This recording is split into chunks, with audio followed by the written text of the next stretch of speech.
Here, this one? Yes, right there, please. Yay. And indeed, it is Tal Chalozin, who is the CTO and co-founder at Innovate, who I'm sure you all know. Hello. They recently acquired TV Squared, and you probably know that as well. And we're going to talk about cross-platform TV measurement. So the first question, Tal, is, you know, the transformation that's going on in measurement. I mean, it kind of reflects the wider transformation, this sort of shift to IP. I mean, what are the key drivers and global trends that you're seeing right now? Sure. Can I start for a second by I'll give 2 minutes about what do we do, yes, go. Just so people will know the context for if you don't know. So Innovate is a software company selling technology to the buy side of marketing. At the core is an ad-serving technology, so we stream ads in connected television, and we have 2 other businesses around adding personalization, so creating variations of allowing brands to create versions of an ad, and a measurement business. We took the company public at the end of last year in the New York Stock Exchange, and I'm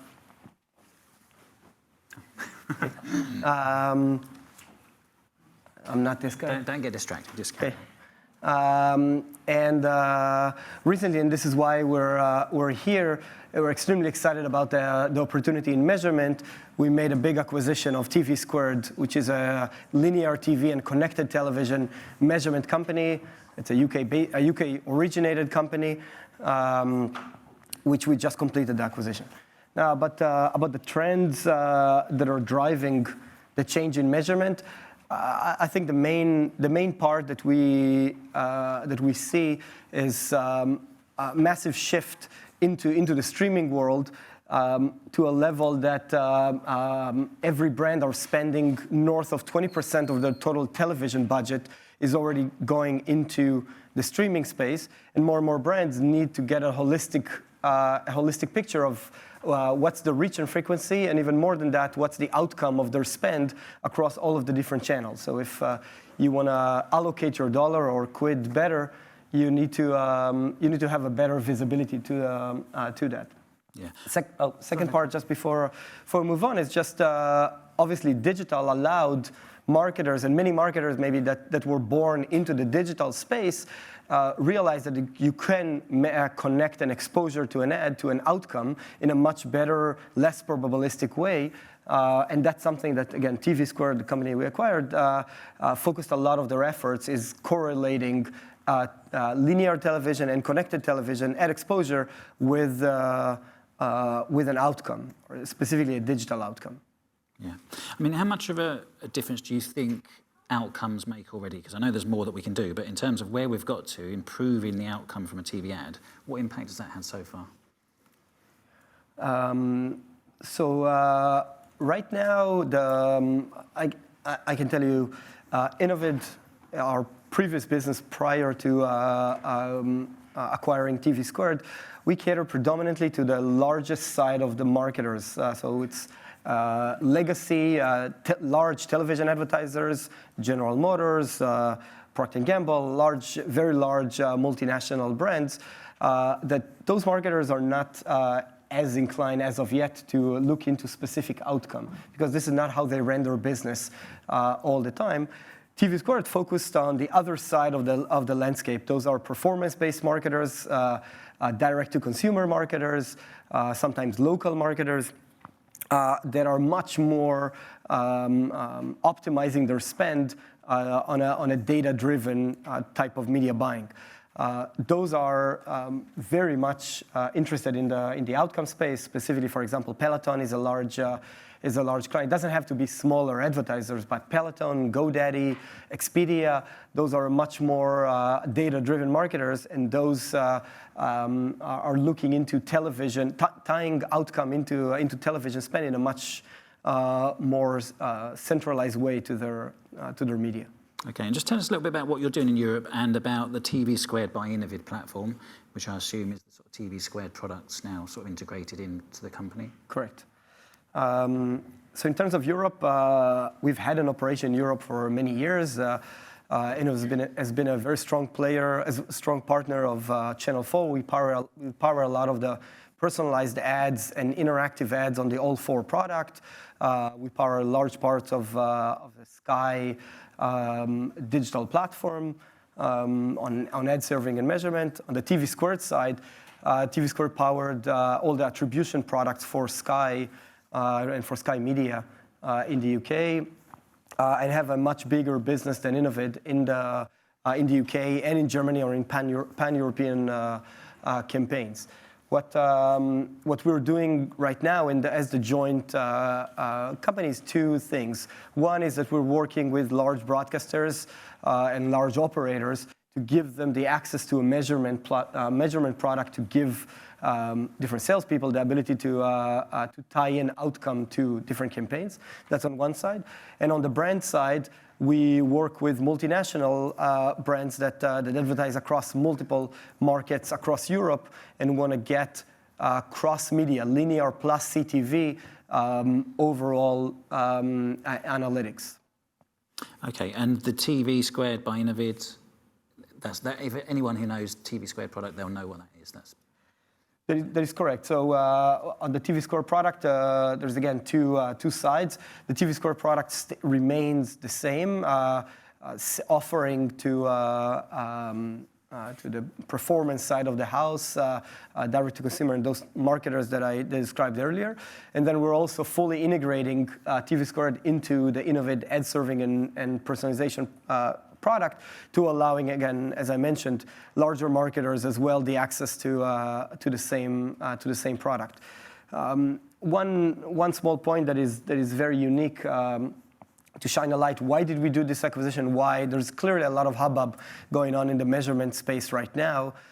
Several company calling the currency contenders that are in the battle of replacing the incumbent's measurement.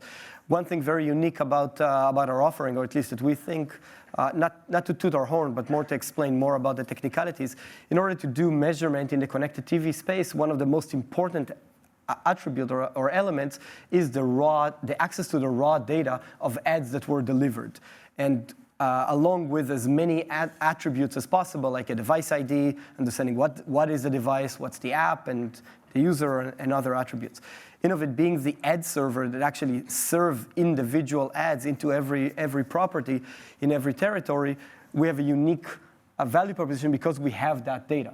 So then the joint product of TV Squared and Innovate, we think is very interesting because we don't need to license data from someone else, or we don't need data partnership because we are generating the data and building the measurement product on top of it. Okay, and once you know there's been some sort of exposure, I mean, what are the metrics that you think we should be focusing on now?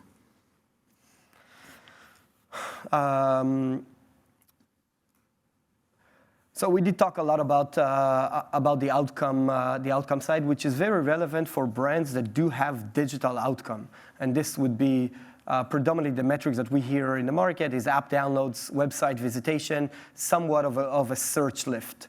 Those are kind of digital outcome. We're doing more and more offline attribution as well, store visitation, and dealer access, walking into a dealer, a car dealership, and other metrics like that. But those are a lot more probabilistic than deterministic, obviously.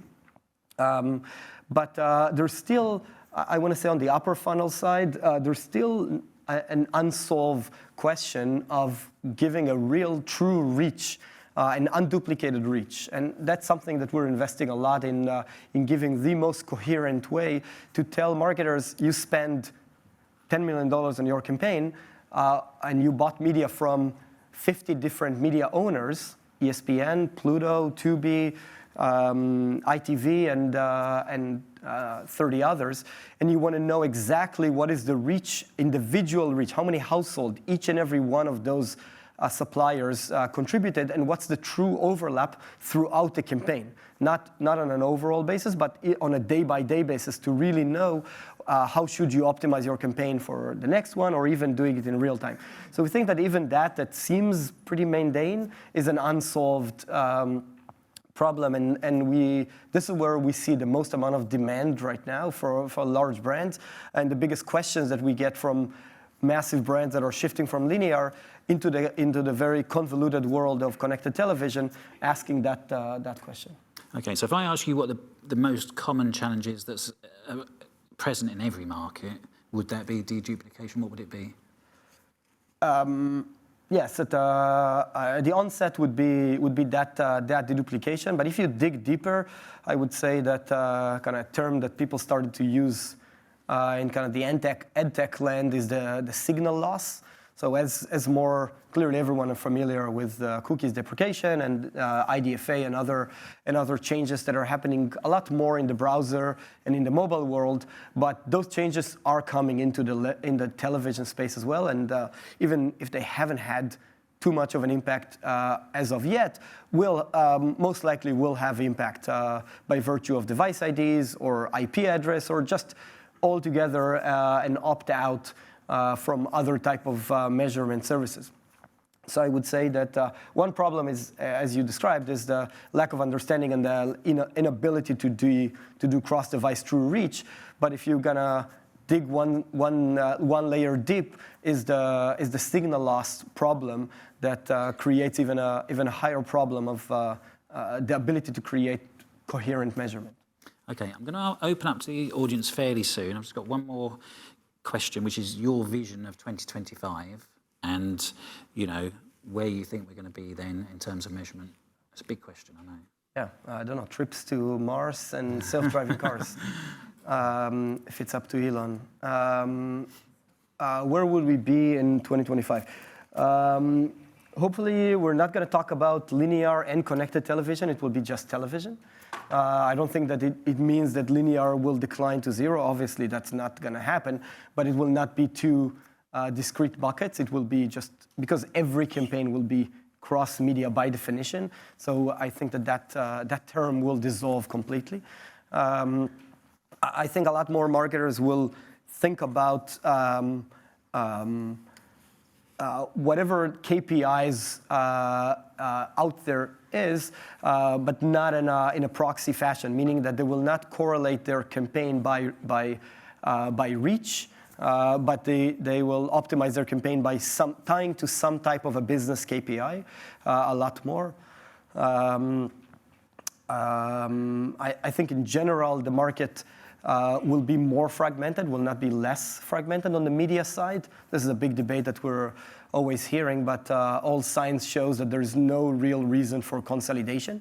Maybe there will be some type of bundling, but still individual services will be sparse. As you see, Disney Plus launching ads, obviously HBO Max and Discovery is going, Warner Bros. Discovery going worldwide, and Netflix, and so on and so forth. So there will be more services out there, which will create the measurement problem, will make the measurement problem even more complicated. Okay. I can go on and on, but... All right, well, you might have to if we don't have any audience questions. Do we have anyone who wants to ask a question yet? I've got other questions to come, but this is your chance to dive in. Or just keep thinking then. So, I mean, your company, or, you talk about yourselves as an independent currency grade measurement. So, can you sort of justify that in terms of sort of currency? I mean, people are trading on the measurement that you actually give them? It's a good question. So, the currency is clearly a loaded term and been thrown out very, very loosely by every company out there. But as you said, currency at the core means that there's a buyer and seller that agrees to conduct business based on that counter. And yes, that's true. And for the good part of the last 10 years or so, people have been conducting business based on Innovate numbers. We are the system of record for measurement for many brands nation or worldwide, but even more in the United States. We're MRC accredited for counting that ads, specifically in the digital space. Now we're expanding more into linear, and this is where, with the help of our good friends at TV Squared. I think that the whole definition of what will be the currency in the linear world is, again, a loose term and an undefined world right now, but we're definitely going to be out there measuring whatever currency will be decided. Again, it will be an Ethereum, a Bitcoin, a US dollar, or something else, but you still need a measurer of such currency agreed upon by the buyer and the seller and audited by a third party. So we will be that measurer of whatever currency that will be. Okay, got time for one question. Otherwise, I think we're done. So thank you very much, Tal. Very interesting. Good work. Thank you very much. Thank you. Thank you.